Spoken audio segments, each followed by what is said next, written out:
This is Black Weekend Update.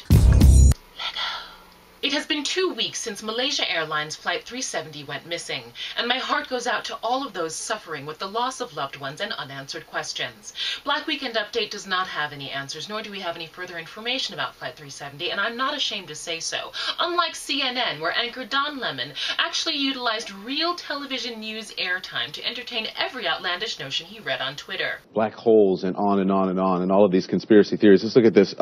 Noah says, what else can you think about? Black hole, Bermuda Triangle. And then Deji says, just like the movie Lost. And of course, they're also referencing the Twilight Zone, which has a very similar plot. It comes as no surprise that Don would accuse a black hole, and we are only glad that former Inspector General for the U.S. Department of Transportation, Mary Shivo, was on hand to lend some sense to the proceedings. A small black hole would suck in our entire universe, so we know it's not that. Bermuda Triangle is often weather, and Lost is a TV show. If only those black holes could pull up their pants and stay out of trouble.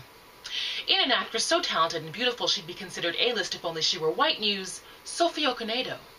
In This Won't Work news, the animated series The Boondocks will be returning to Cartoon Network's Adult Swim after a 4-year absence, but we have just learned that series creator and executive producer Aaron Magruder is not involved with the continuation of the show.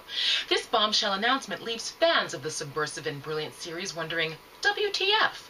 For further commentary, please welcome another Boondocks fan, my trifling cousin Yvonne. I would love to commentate on the Boondocks. Yvonne, what are you doing? I'm breastfeeding. What it look like I'm doing.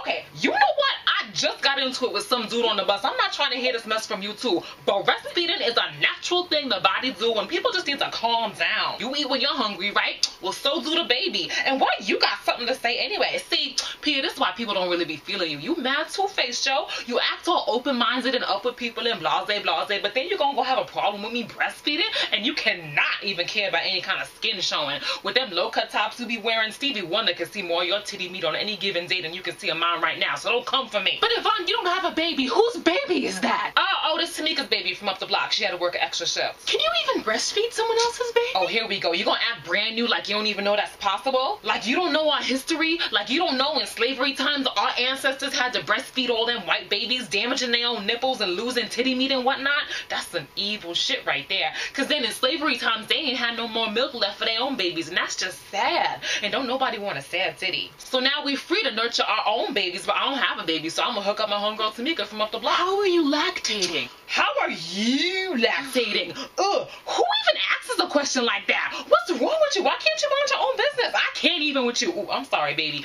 I can't even with you. Ugh, the rudity. I can't. Ugh. She's my cousin. In musical theater news, the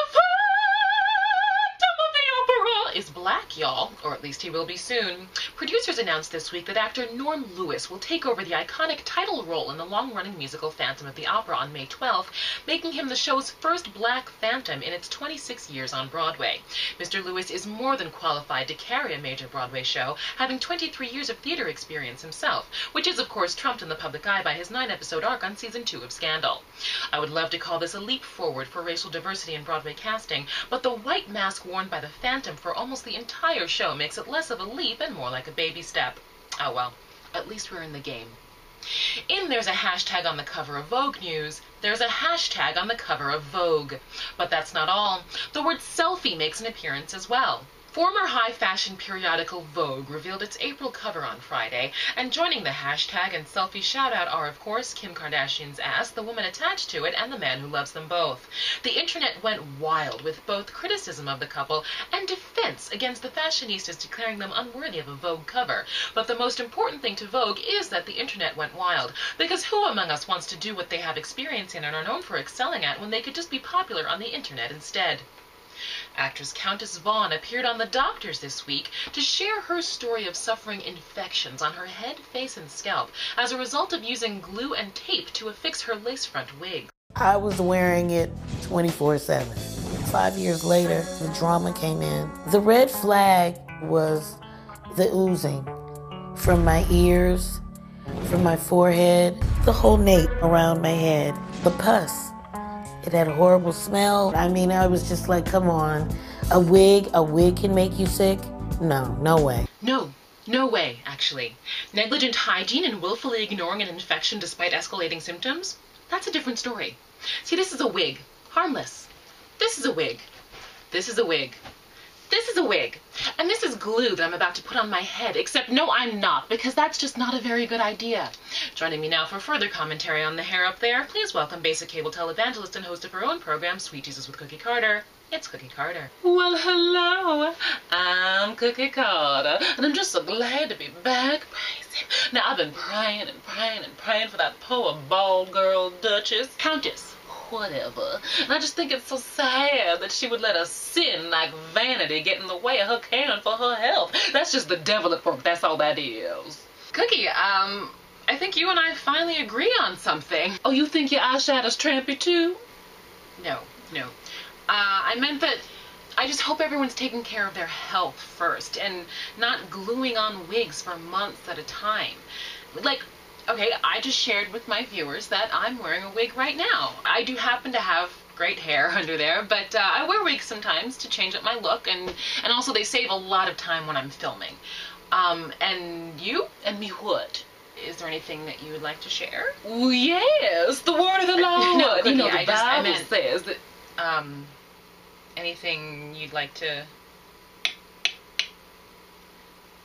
Okay, well, I thought you might like to share about your wig. About my wig? Experience. Okay.